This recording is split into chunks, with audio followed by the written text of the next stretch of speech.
Hi, it is summertime, and today we're going to make a summer drink, a very refreshing drink called sangria. Now, I'm sure you've heard of sangria. There are a ton of different ways to make it, however. Today, I'm going to show you a red version with red wine and a version with white wine. Now, sangria is basically a fruit punch, so it's very, very flexible. You don't have to use expensive wine because it's quite sweet and you would just be wasting your money. You can use seasonal fruit, you can use frozen fruit. So the creativity is all yours.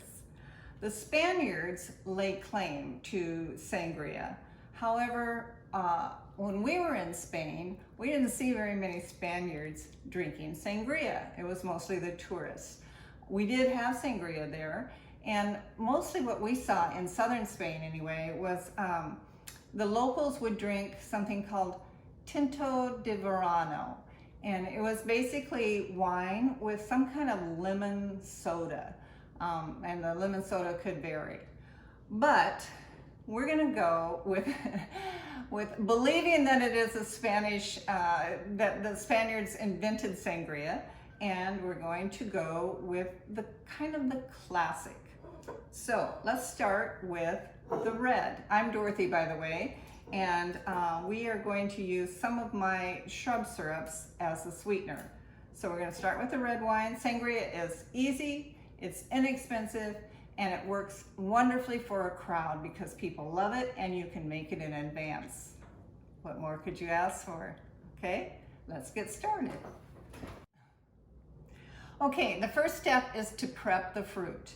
Now I'm using primarily citrus, which is a fairly classic way to go for a sangria. You can use any fruit that you want, but citrus is, I like citrus and it is classic. So I'm using 2 oranges, 2 lemons, 2 limes, and because strawberries are in season, I'm going to use a few strawberries. So basically just cut up the fruit in fairly large slices. Don't cut yourself. And then we're gonna set the fruit aside until we're ready for it. You might wanna save out a few slices of orange to put on the side as the strawberries for a garnish. Okay? So there's the fruit.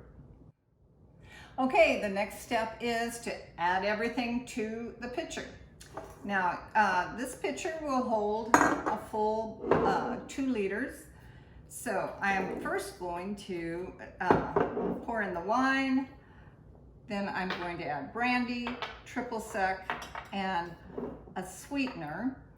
Now the sweetener I'm using is a cherry shrub syrup. You can make your own simple syrup by just adding water and sugar and melting it over the stove. You don't want to just add granulated sugar because it doesn't really dissolve and make you get crystals. So make your own simple syrup or buy one. This one is cherry shrub and you can get it at heathblend.com. I use a ton of different ones. When we make white wine, I'm going to use a cinnamon vanilla syrup. So any kind of sweetener you want, and you might want to start, I'm starting with a 1/2 cup. You might want to start with a little bit less if you don't like it very sweet. There is sweetness that comes from the triple sec, and that's about all though. Okay, so now let's add it all together.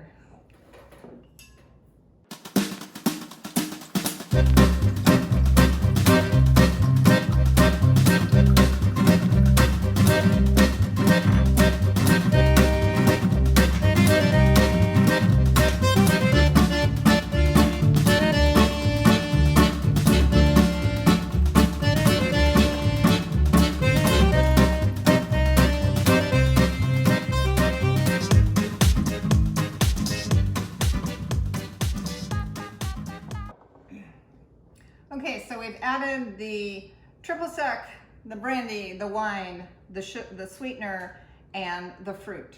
Now you chill it for anywhere from 1 hour to 24 hours. And then when we get ready to serve it, we will top it off with a little bit of sparkling water and garnish it with some mint and maybe some ginger, and maybe some strawberries. Now I will say on the wine, I used Merlot today, but you can use a Spanish wine. Rioja, I think is how you pronounce it, is a really good one.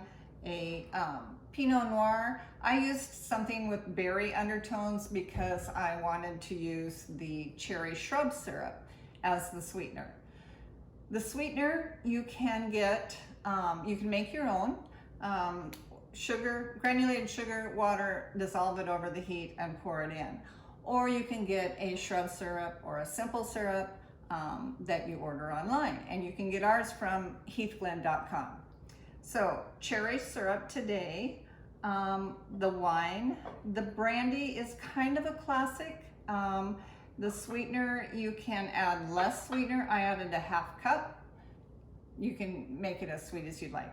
So we're going to chill this and come back and add some sparkling water and have a great drink, okay? But I did want to let you know some other combinations that are really good with sangria. I like Pim's Cup, and Pim's Cup as a classic to go with Pim Cup is a cucumber. So you might want to chop up some cucumbers, put them in. It's very refreshing and very good. Pim's is kind of an herbal pomegranate type of alcohol spirit. Limoncello is always a good one, especially if you're using citrus and lemons. Myers rum is a dark rum and makes for a little bit more robust sangria. This one would be good, I think, with peaches. Maybe peaches would work with some of these others too. Peaches would work with this, a black currant liqueur. I would use this with berries and peaches. And you can get as creative as you want. Okay, this has been chilling for about 4 hours. And I'm going to give it a taste test before the family comes home, just to make sure that it's not too sweet. Pour it 3/4 of the way up, and then I top it off with Pellegrino or sparkling water or club soda. Something fizzy. Now you don't have to do that. It's always nice to have a little sprig of mint and a stir stick for cinnamon.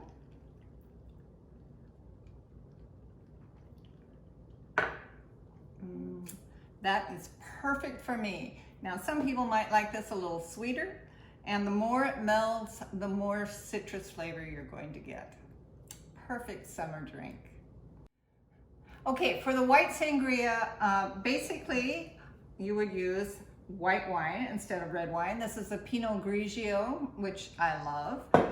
Has a little bit of spice to it.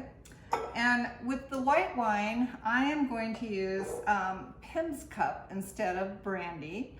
And with the Pim's Cup, a classic is cucumbers. So I will slice up these cucumbers and use the citrus, a little bit of Pim's Cup. And for the sweetener, I'm going to use this cinnamon, vanilla, star anise simple syrup. This is also you can get at heathglen.com. And I love this with sangria because it's sweeter than the shrub syrups, but you don't have to use as much, and it has that aromatic spices in it that just really brings out the flavors of the citrus and the Pims and everything else. And then of course, a little bit of mint as a garnish, a cinnamon stick. And with this one, I will probably slice up this, peel it first and slice up some ginger root and use that as a garnish also. So that's what I'm going to put in the white wine sangria. And it's just the same as the red. You just pretty much add all the ingredients and chill. And then of course, if you want, a little bubbly at the end. Not everybody uses the sparkling water at the end, so it's your choice. Enjoy and have a great summer.